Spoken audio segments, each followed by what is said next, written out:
Namaste. Welcome to our video series about goals.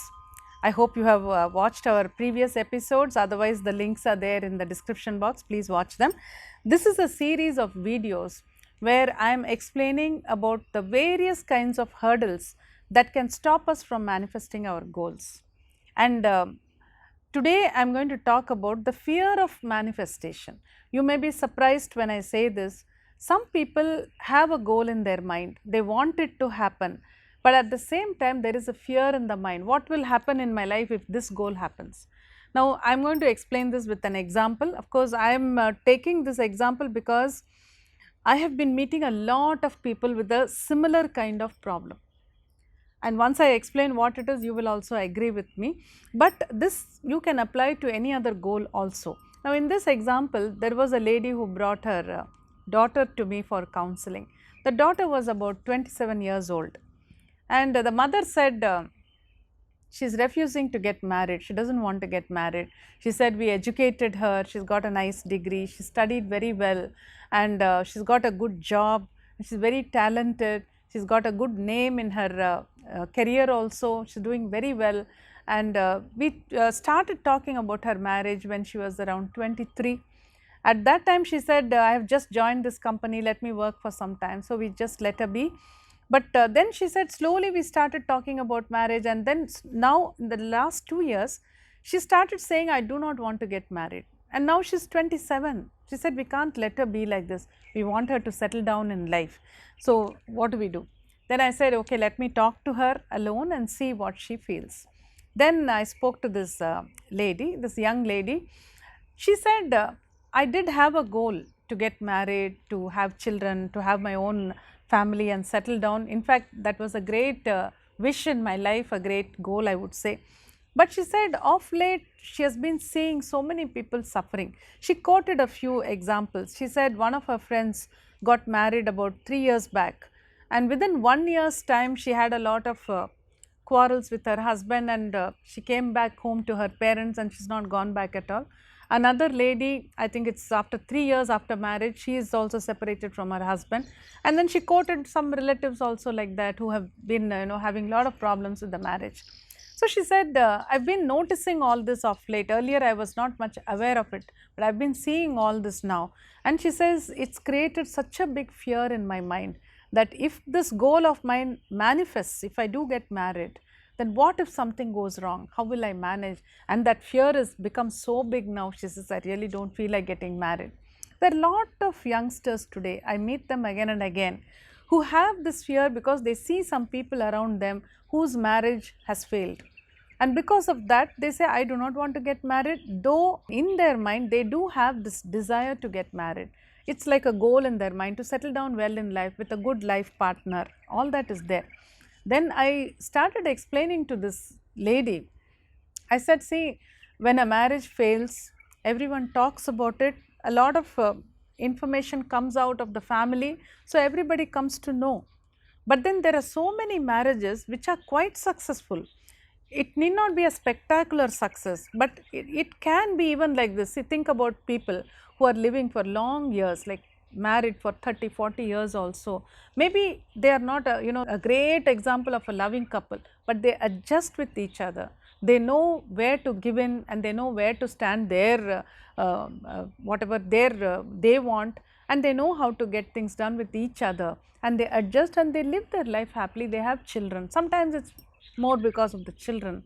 So the children keep the family together. So that way also some couples live very nicely. And there are others where they just accept the other person's flaws. Each one accepts the other person. They compromise a little bit there and they live together very happily.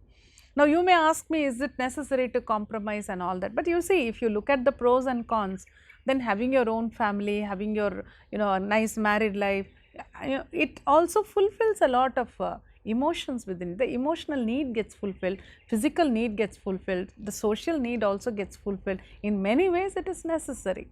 See, if you really right from the beginning, for some reason if you don't want to get married, that's a different thing.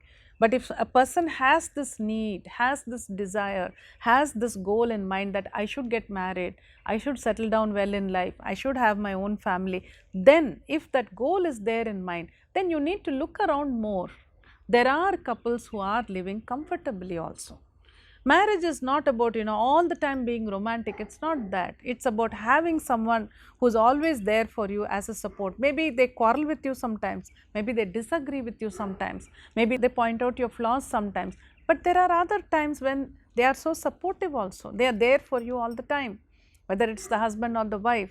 So marriage is something where you learn more about the person as each day passes, and then you accept them, you learn how to live with that person.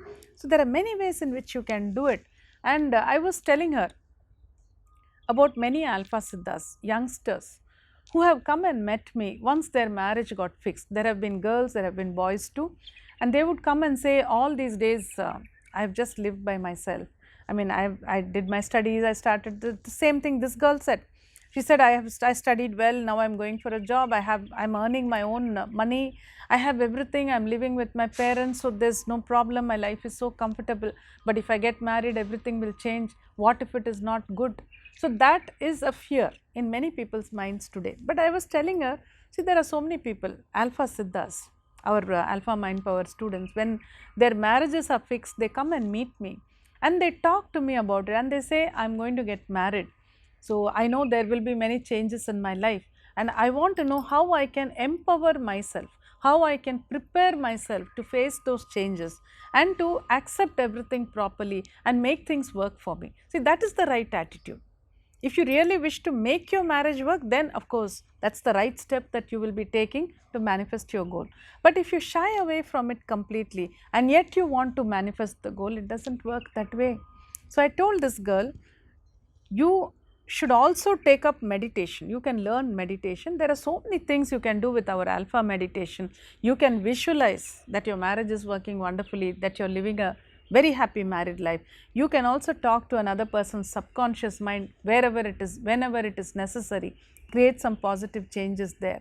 So that way there are so many techniques, and you can yourself make up your mind with determination that come what may, I will make this marriage work. I will do everything I can to make it work. With that kind of a determination, believe me, a marriage will definitely work. So that way, see, beyond everything things may go wrong, that's a different thing. But when we talk about this example, it is about not even moving towards the goal because of the fear of manifestation. That is not right. So I explained it to this girl and said, now if you think about it, there are so many couples who are quietly living together with their family, with the children, and looking after so many things and accepting each other happily, even with the flaws, even with, lot of good things are there, bad things are there, but they accept everything and they live for 30 years, 40 years, 50 years also. So there are many, many couples like that, and we never talk about them. Nobody talks about a couple who is living quietly together for so many years. Only when there is a divorce or there is a separation, then everybody talks about it. So there are many couples around us who are living happily, or maybe adjusting and living comfortably or conveniently also. We've heard about convenient marriages, those are also there. So I'm not saying it has to be like that, but what I'm saying is, if we look around, we will also find families where couples are quite happy to be with each other. But if you only look at those marriages, where things have gone wrong, then you don't see the others at all. So that is what I was telling this girl. You make up your mind to make your marriage work, to make it a success and move forward towards your goal. That way you will be able to manifest your goal very easily. So I do hope this series of videos about hurdles which do not allow us to manifest our goals are very useful to you, because I am explaining one by one in every video. I am taking up one point, one hurdle which I have come across which does not allow a person to manifest his goals. And I am sure for those of you who are watching these videos, it may ring a bell somewhere for you. It may make you think about your own life and help you to take some decisions somewhere. So I really hope it does that. Please write your comments, your questions and your thoughts. Share your thoughts with me either on YouTube or write to us on WhatsApp or email also. All of them I will definitely read, because I am doing this series hoping it will help a lot of people. So your feedback is very valuable to me. Please do write in. Keep watching our series.